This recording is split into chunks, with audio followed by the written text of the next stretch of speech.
What's good with y'all? This vid's kind of glitchy. Don't ask me. I don't know why. Today we're gonna be reacting to Making the Case Magic Johnson. I if he can prove to me that Magic Johnson is even slightly considered as the GOAT, then I'll be highly impressed. So yeah, make sure y'all like, comment, subscribe.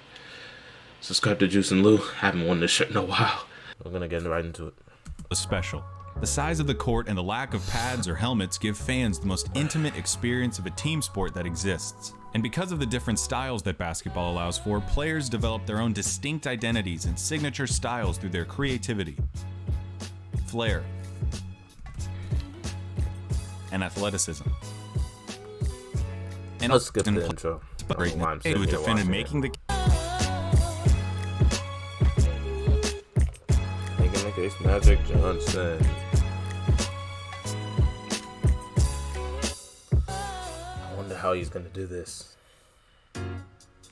The year is 1979. Professional basketball in America is at perhaps the lowest point in its history. No one is going to games, the ratings are garbage, none of the players are very marketable, and the product is so bad that CBS isn't bothering to air playoff games live. Things look bad. Enter Irvin Johnson.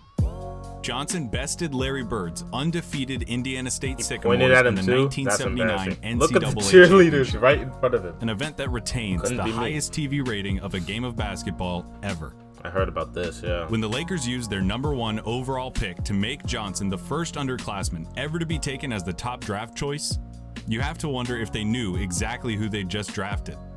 How could they have known that they had just drafted a player that would become an icon for their franchise, for their city, and for a generation of basketball history? They didn't draft Irvin Johnson, the prospect from Michigan State.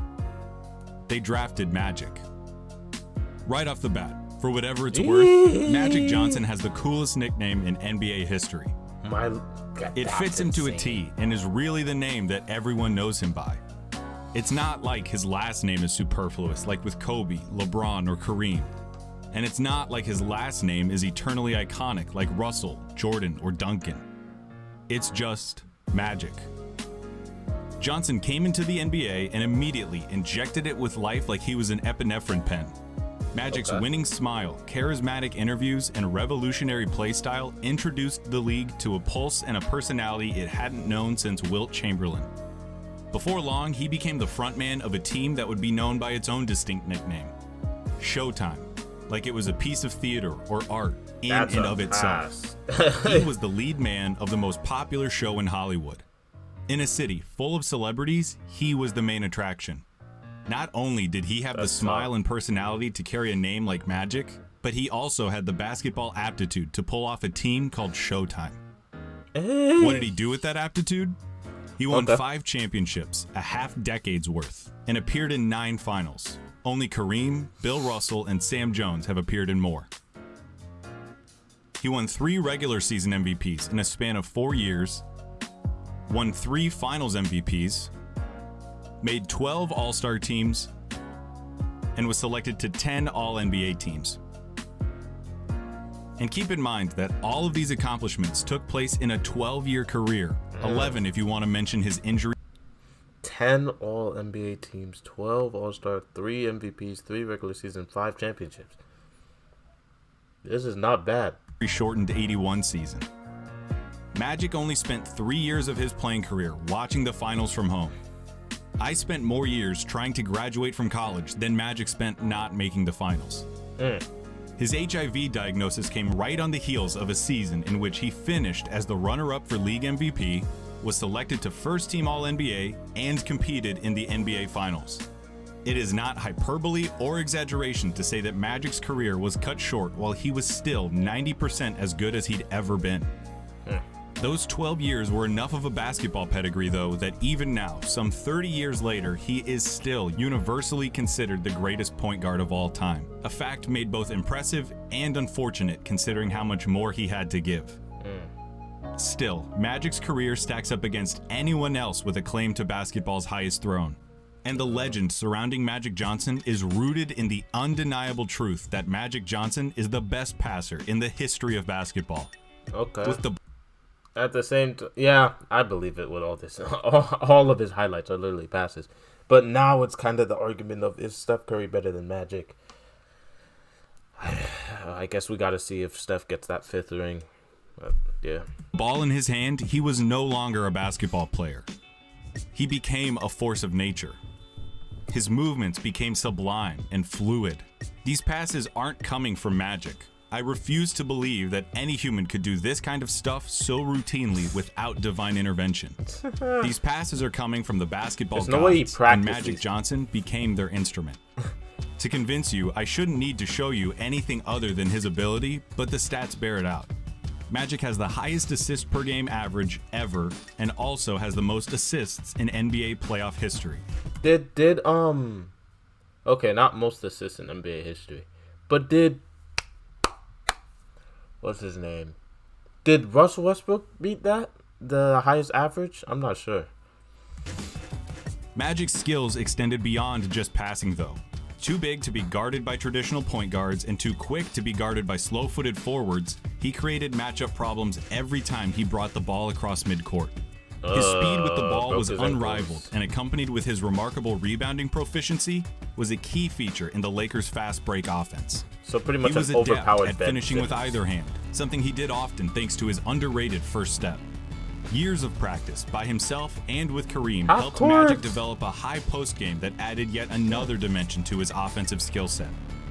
Magic was also adept at picking his opponent's pockets, leading the league in steals per game twice. This skill set is made even more impressive when you remember that Magic was the same height as Karl Malone. Leading the league? That might be my favorite thing about Magic. That he was a true, authentic point guard who happens to be 6'9". It wasn't like with Tim Duncan, who played power forward but people say was actually a center, or how James Harden is listed at shooting guard even though he plays more like a point guard. Magic was an honest-to-God point guard who could also play every position on the basketball court. As an individual defender, Magic was capable, never a lockdown guy, but he was as versatile and as switchable as they come. And with such solid rebounding numbers, there were no holes in Magic Johnson's offensive game. When I say that Magic immediately began making an impact on the NBA, I do mean immediately. His rookie year is still one of the most successful campaigns a first-year player has ever had. He took over the job as starting point guard and helped guide the Lakers to 60 wins and a berth in the NBA Finals, where the Lakers faced Julius Erving's Philadelphia 76ers. Jeez. The series was competitive throughout, with each contest being decided by 10 points or fewer through the first 5 games. In Game 5, Kareem Abdul-Jabbar, the reigning league MVP and the Lakers' best player, badly sprained his ankle. Kareem was able to return and will his team to a 5-point victory, putting the Lakers ahead in the series 3-2. With only one more win needed to clinch the title, Kareem was ruled unavailable for Game 6 in Philadelphia. Magic was then called upon to start the game at center and try to replace Kareem's 33-point per game average in the series. 33 points per game. Magic answered that call and delivered one of the most memorable basketball performances by any player ever. 42 points, 15 rebounds, 7 assists, 3 steals, and a block. Wow. All as a 20-year-old rookie playing on the road on basketball's highest stage. In Philly. For his efforts, Magic was named Finals MVP, the first and only rookie to win the award. That's tough. In the years that followed, Magic's basketball journey would be inextricably linked to that of Larry Bird. It's nearly impossible to talk about one without mentioning the other. In my Making the Case video for Larry Bird, I brought up arguments that could be used in favor of Bird's superiority. And because this is a video about Magic's claim of supremacy, I figure I ought to do the same for him. You first have to give credit to Magic for being the most decorated player during perhaps the most talent-laden period the NBA has ever seen. Including his finals opponents, Magic faced competition like Olajuwon and Sampson's Rockets, Tom Chambers' Suns, Mark Aguirre's Mavs, Isaiah Thomas's Pistons, Moses Malone and Dr. J's 76ers, Michael Jordan's Bulls, and Bird's Celtics. Magic's detractors might try to devalue his team's success by pointing out that he played for a remarkably talented team thanks to a brilliant front office. Because of his team's talents, these detractors say, Magic can't be individually credited for their success. In the interest of making Magic's case, though, I'd first acknowledge that yes, Kareem Abdul-Jabbar was the best basketball player in the world for nearly the entire 1970s and had already led a team in Milwaukee to a championship by the time Magic arrived in LA. Yeah. Yes, James Worthy was one of the most polished and accomplished prospects to come out of college basketball in some time. And that's not to mention other pivotal role players like Michael Cooper, Kurt Rambis, and Byron Scott, who all played outstanding basketball. I acknowledge all of that, but I'd argue that the greatness of the Showtime Lakers does not take anything away from Magic's abilities as a player or as a leader. If anything, it reinforces the fact that Magic is one of the most effective leaders basketball has ever seen. By the start of the 84-85 season, he had organically flourished into the alpha dog of the team and respectfully taken the torch from Kareem without a power struggle. It's one of the only times in NBA history that there was a peaceful transition of power from one player to the next. Pro basketball is like 15th century England in that sense. There are no peaceful transitions of power. The fact that Magic was able to earn the respect and commitment of his teammates, especially one of the most historically dominant players ever in Kareem, is a testament to Magic's greatness. Beside the departure of Norm Nixon, the Lakers' previous point guard, there were no ugly breakups. That's crazy. Cooper, Rambis, Scott, Worthy, and Kareem all retired at one point or another as Lakers. If you won't believe me, listen to the words of Bill Simmons, former ESPN columnist, current CEO of The Ringer, and noted Boston sports supporter who grew up rooting against Magic. Simmons says he's the single best leader in the history of the sport. Nobody extracted more from teammates, whether it was an all-star game, a mundane affair in December, or any playoff game. It's also important to note that Magic was ready to win right from the get-go. Like I said earlier, he won Finals MVP as a rookie and finished as the runner-up for regular season MVP in his final full year. Unlike nearly every other player who's ever laced him up, there was never a year where Magic's productivity dropped below his eye-popping, jaw-dropping standards. 12 years of Magic Johnson means 12 years of top-shelf, undeniable, incomparable greatness. Magic's critics might say that he didn't score enough, that his defense was too suspect to be considered the greatest, or that his play wouldn't translate into the league today. To all of that, I'd argue that one of the best things about basketball is how many different ways there are to win. You can be a 6'3" sharpshooter like Steph Curry and revolutionize the game, a 7'1" behemoth like Shaq who dominates the league, or anything in between. There are so many viable ways to play the game that have all resulted in championships, MVPs, and the like. Magic's play style allowed him to control the game with a vice grip and tailor it to his specific brand of basketball. What's a player supposed to do when it comes to how the game might evolve in the future? When people talk about the way Magic played, they sometimes talk about it almost like it's a kind of historical casualty.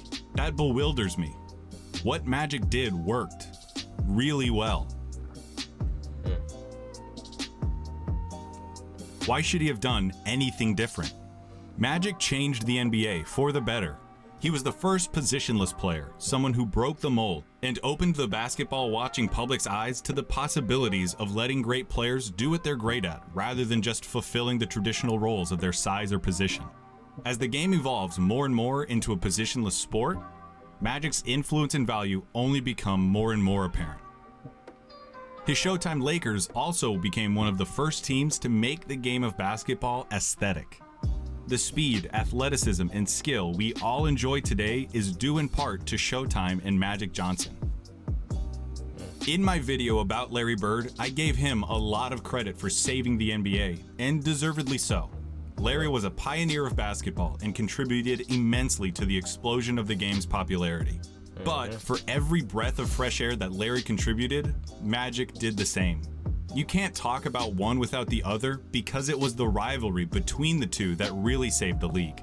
The fact that they competed against each other in such a high-profile game in college, had nearly polar opposite personalities, were of different races, played for the two most historic teams in the country, and met each other multiple times in the finals, all cements theirs as the defining rivalry of the NBA. Despite the differences in their personalities though, their games were remarkably similar. Team first, success-oriented mindsets, and proclivities for passing were trademark features of both their styles. Those styles met 3 times in the finals, each in legendary fashion. Magic would have the last laugh though, with 2 championship series wins against Bird. By the time the 1987 finals, their last series against each other, rolled around, Magic had developed a killer instinct and flair for the dramatic matched only by his rival. In Game 4 of the series, with the Lakers leading 2-1, Magic all but iced the series with the most legendary shot of his career.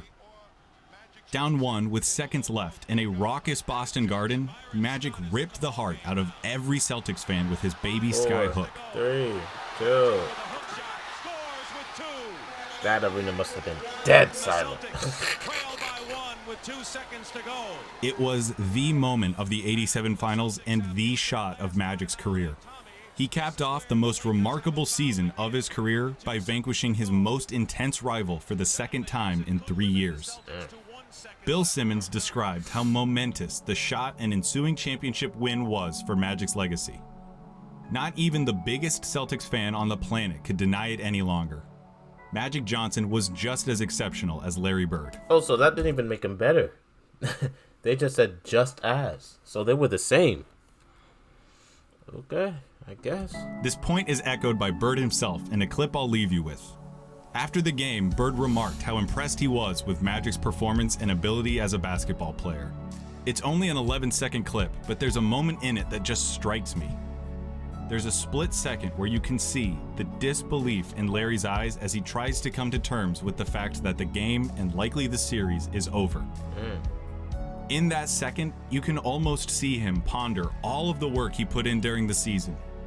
All the games he played and the shots he took, all in the hopes of getting a chance to beat his old rival. And then he has to reconcile the fact that that old rival got the better of him, plain and simple. Bird, a 6'9" point guard with a sky hook in today's NBA would be insane. It's like if KD developed a sky hook or somebody. If a point guard, a 6'9" point guard with a sky hook would be nuts. If they bring back sky hooks, bro. Oh, nah. I can just see it. Untouchable. If you just practice it enough, you'd be tough. Bird wasn't alone in having to reconcile being beaten by Magic Johnson. Magic still maintains the highest win percentage for a career in NBA history. It's the same thing countless players and coaches had to come to terms with during Earvin Magic Johnson's 12 magical years with the Los Angeles Lakers. Here's Bird, summing it all up with a look. Magic's just a great basketball player. He's the best I've ever seen, you know.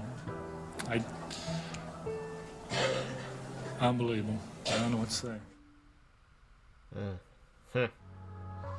At least he respected him. So, that was a good argument, I guess.